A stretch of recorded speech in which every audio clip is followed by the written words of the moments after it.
Practice set 7.3 यहाँ पर पूछा हुआ है कि for class interval 20-25 right the lower class limit and the upper class limit. Lower class limit क्या होता है? जो सबसे छोटा नंबर होता है, और अपर क्लास लिमिट क्या होता है? जो बड़ा नंबर होता है। तो आपको आंसर कैसे लिखना है इसका? यही क्वेश्चन में ही आंसर दिया हुआ है आधा। कैसे लिखेंगे इसे?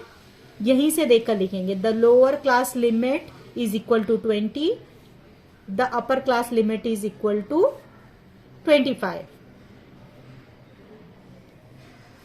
द लोअर क्लास लिमिट 20 और द अपर क्लास लिमिट क्या होगा?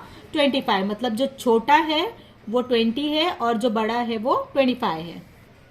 अभी सेकेंड क्वेश्चन क्या दिया है? Find the class mark of the class. 35-40 दिया हुआ है। अभी हमें क्या फाइंड आउट करना है? The class mark of the class 35 to 40। तो इसके लिए फॉर्मूला हमें क्या लिखना है? फॉर्मूला लिखना है इसे the lower class limit plus the upper class limit upon 2। मतलब लोअर क्लास हमारा क्या होता है? जो कम होता है नंबर 35, और अपर क्या होता है? अपर हमारा जो बड़ा होता है 40। तो हमेशा याद रखना है कि हमें क्या बताना होता है? लोअर क्लास लिमिट और अपर class limit. Lower class limit मतलब छोटा नंबर, अपर क्लास लिमिट मतलब बड़ा नंबर। और जब इसे फाइंड करना है तो प्लस करके अपॉन 2 करना है। 35 प्लस और हमारा अपर क्लास लिमिट क्या है? 40 अपॉन 2। अब दोनों को प्लस करेंगे इज इक्वल टू 75 अपॉन 2। अब इन दोनों को हम क्या 75 को क्या करेंगे? 2 से डिवाइड करेंगे। जब 75 को 2 से डिवाइड करेंगे तो आंसर आएगा 37.5। तो हमारा क्लास मार्क क्या हो गया?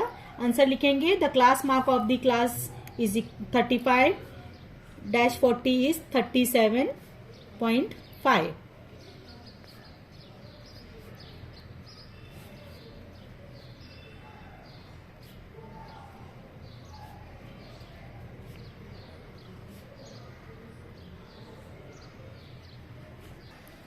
थर्ड क्वेश्चन में दिया है if class mark is 10 and class width is 6 then find the class. अभी यहाँ पे क्लास मार्क दिया हुआ है 10 और विड्थ दिया उसका 6, पर हमें लोअर क्लास लिमिट नहीं दिया हुआ है, अपर क्लास लिमिट नहीं दिया हुआ है। हमेशा मैंने आपको क्या बताया है कि जब हमें ये करना है तो क्या करना है? पहले क्या फाइंड आउट करना होगा हमें कि लोअर क्लास लिमिट क्या है और अपर क्लास लिमिट क्या है। लेकिन यहाँ पर दिया ही हुआ नहीं है, तो क्या करेंगे? हम उसे क्या मान लेंगे? x1 और x2 मान लेंगे। क्या मान लेंगे? कि let the lower class limit and the upper class limit be x1 and x2, क्योंकि दो है ना, एक लोअर क्लास लिमिट है और एक अपर क्लास लिमिट है। तो हम क्या करेंगे? एक बार क्या लिखेंगे? लोअर क्लास लिमिट को x1 लिखेंगे, देखिए इस तरह से, let the lower class limit and the upper class limit of the required class is x1। x1 मतलब हमारा लोअर क्लास लिमिट और x2 मतलब हमने क्या माना है? अपर क्लास लिमिट। तो x1 और x2। अब इसको क्या करेंगे हम? पहले हमें क्या फाइंड आउट करना है? अभी क्या फाइंड आउट करना है? पहले क्लास मार्क। तो class mark is equal to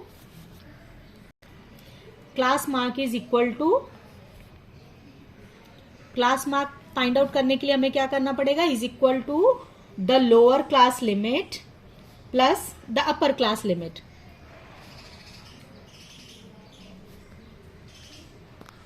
and the upper class limit.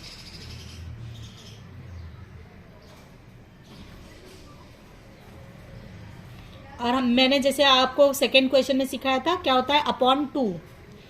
The lower class limit plus upper class limit upon होता है 2। तो अभी लोअर क्लास लिमिट हमारा क्या है? Class mark is equal to x1 plus x2 और upon 2। x1 और x2 हमने क्यों लिखा? ये हमारा लोअर क्लास लिमिट है और ये हमारा अपर क्लास लिमिट है, और अपॉन 2। और क्लास मार्क के नीचे हम क्या लिखेंगे? 10। क्योंकि क्लास मार्क कितना दिया है, क्वेश्चन में क्लास मार्क 10 दिया हुआ है, इसलिए यहाँ पर क्लास मार्क की वैल्यू क्या लिखेंगे हम, देखो क्लास मार्क की वैल्यू यहाँ पे 10 दी हुई है, तो इसलिए हमने यहाँ पर क्या लिखा, क्लास मार्क की जगह पर 10 लिखा। अभी यहाँ पर हम क्या करेंगे, क्रॉस मल्टीप्लीकेशन करेंगे। यहाँ पर कुछ नहीं होता तो हम क्या मानते हैं हमेशा, 1। जब कुछ भी लिखा नहीं हो तो क्या करते हैं हम, 1 मानते हैं, और इसे क्या करेंगे, क्रॉस मल्टीप्लीकेशन कर देंगे।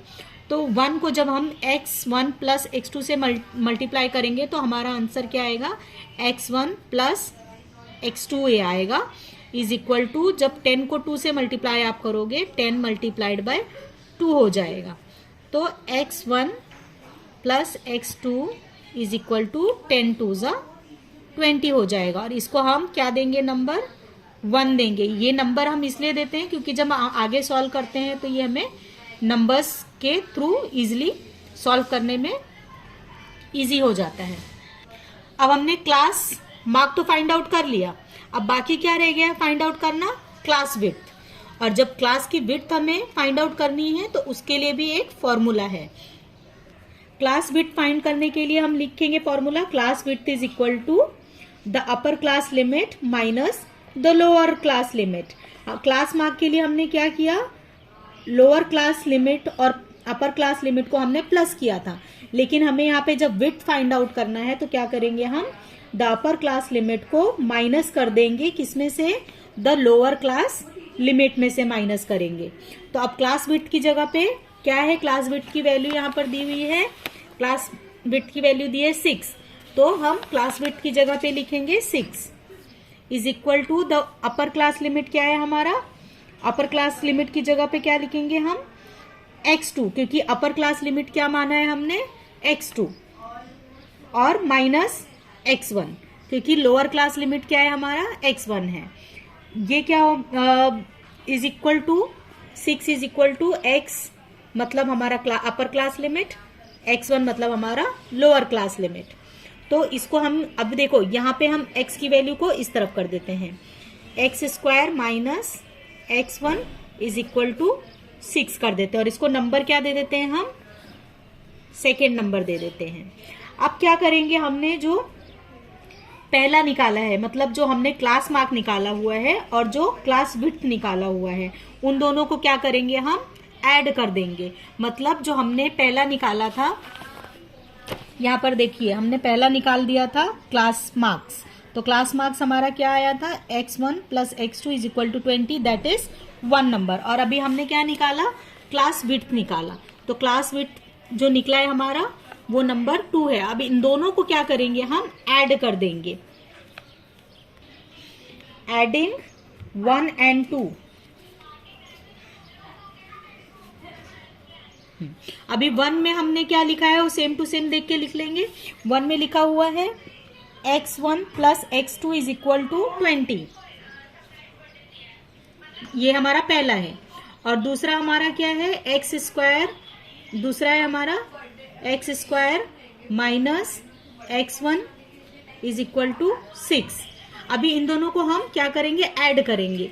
तो इसको अभी आप ऐसा ऐड करोगे तो आपको इतनी आसानी से नहीं होगा, तो अब क्या करेंगे, इनको हम दोनों को साथ में लिख लेते हैं, x1 प्लस x2, फिर दूसरे में जो है ये पहला है ना, ये दूसरा है, तो हम दोनों को ऐड कर रहे हैं ना, तो इसका पहले x वाली वैल्यू सब साथ में लिख लेंगे, यहाँ पे x1 और x2, यहाँ पे फिर प्लस x2 और माइनस का sign, minus x1 is equal to ये 20 और ये 6 को भी क्या करेंगे, हम ऐड कर लेंगे, 20 प्लस 6। अभी देखो जो प्लस माइनस होते हैं हमेशा क्या करते हैं, कट जाते हैं। x1 यहाँ पर भी है, x1 यहाँ पर भी है, यहाँ माइनस का साइन है, यहाँ पे प्लस का साइन है, तो हमेशा याद रखना कि प्लस और माइनस हमेशा कट जाते हैं। तो जो कट रहे हैं उन्हें हम काट देंगे, उसके बाद आगे सॉल्व करेंगे। अब यहाँ पर कुछ नहीं है मतलब 1 है, कुछ नहीं है मतलब क्या है, 1 है, तो 1x और ये 1x क्या हो गया, 2x, नीचे स्क्वायर लगा हुआ है, स्क्वायर लगा दिया, इज इक्वल टू 20 प्लस 6 हो गया। अभी x स्क्वायर को यहाँ पर लिखेंगे, और जो हमेशा ये 2 होता है कहाँ चला जाता है, नीचे चला जाता है, और ये है 20 प्लस 6, सॉरी ये 26 है, यहाँ पे 26 और इनको हम कट कर देंगे। कट कर दिया हमने, 2 1 जा 2, 2 3 जा 6, 13 आ गया। तो x square is equal to how much, 13 आ गया।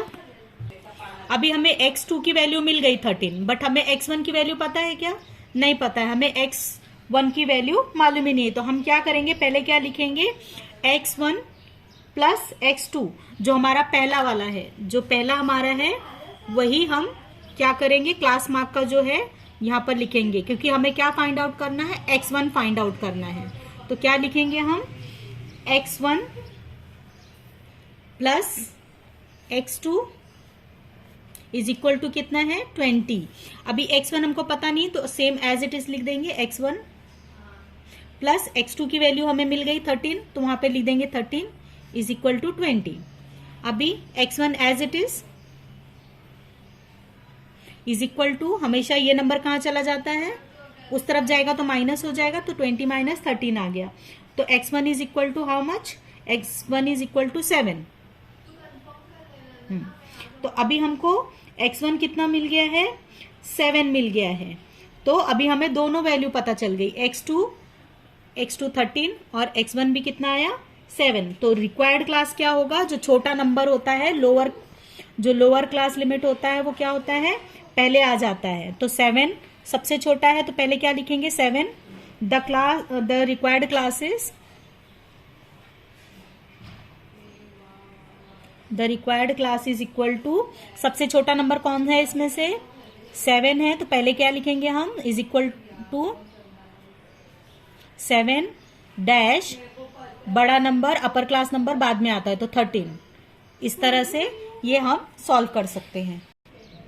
अब यहाँ कंप्लीट द फॉलोइंग टेबल दिया हुआ है, यहाँ पे क्लास एजेस दिए हुए हैं 12 से 13 तक, और यहाँ पे जो टैली मार्क्स दिया है उसी को काउंट करके हमें कहाँ लिखना होता है, फ्रीक्वेंसी नंबर ऑफ स्टूडेंट्स में लिखना होता है। अभी यहाँ पर कितना दिया है देखो, इसे काउंट कैसे करते हैं, ये जो नंबर, ये लाइन जो होती है ना, उसे 1 काउंट करते हैं, 1 2 3 4, और ये जो लाइन है टेढ़ी, इसको बोलते हैं 5। तो कितने नंबर्स हो गए यहाँ पे, 5। इसी तरह से इसको भी काउंट करेंगे, 1 2 3 4, ये 5 6 7 8 9, और ये लाइन 10 11 12 13 14। तो ये नंबर हो गया 14। फिर यहाँ पर कुछ दिया ही नहीं है, इसे क्या करना है, हमें फाइंड आउट करना है। कैसे फाइंड आउट करना है वो मैं आपको बाद में बताती हूँ, पहले हम ये कर लेते हैं सॉल्व। अब यहाँ पर कितना दिया है, 1 2 3 4, तो यहाँ पर आ गया 4। अभी ये नंबर हमको पता नहीं, ये क्वेश्चन मार्क है हमारे लिए, इसे क्या करना है, हमें सॉल्व करके देखना है। चलो कैसे करना है मैं आपको दिखाती हूँ।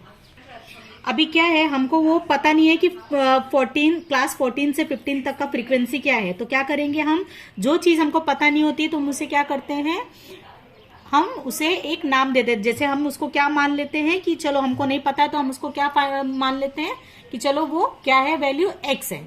क्या है उसकी वैल्यू, जिसकी वैल्यू नहीं पता होती है हम उसको हमेशा क्या मान लेते हैं कि वो वैल्यू क्या है, x है।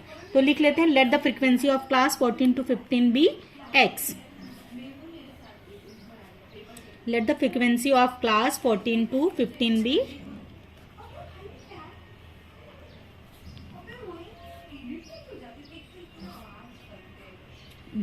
x। क्या है वो, वैल्यू x है। अभी यहाँ पर जो नंबर्स दिए हुए हैं, सब जो हमारे नंबर्स दिए हुए हैं, यहाँ पे 5 14 और यहाँ पर कुछ नहीं पता, तो हमने क्या माना है उसको, यहाँ पे हमको कुछ पता नहीं है। तो ये 5 किया, ये 14 है, और हमने इस वैल्यू हमको नहीं पता होती है, तो हम उसको क्या हमेशा मानते हैं, x मानते हैं। तो यहाँ पर क्या करेंगे, हम x मान लेते हैं। तो 5 प्लस 14 प्लस x प्लस 4 लिखेंगे। 5 plus 14 plus x plus 4 is equal to, कितना टोटल दिया हुआ है यहाँ पर टोटल दिया है 35। तो इज इक्वल टू हम क्या लिखेंगे, 35 इज इक्वल टू 35। फिर उसके बाद सबको टोटल करते हैं, टोटल सबको हमने टोटल किया, तो 23 प्लस x को एज इट इज लिख लेंगे, और इज इक्वल टू 35।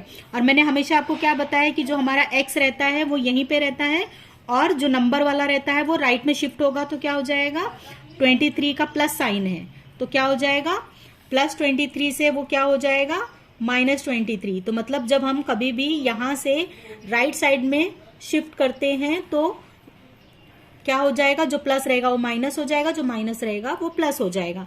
तो यहाँ पे 23 क्या है, प्लस है, तो वो जब राइट साइड में जाएगा तो क्या हो जाएगा, माइनस हो जाएगा। अब माइनस करेंगे तो x is equal to how much, 12।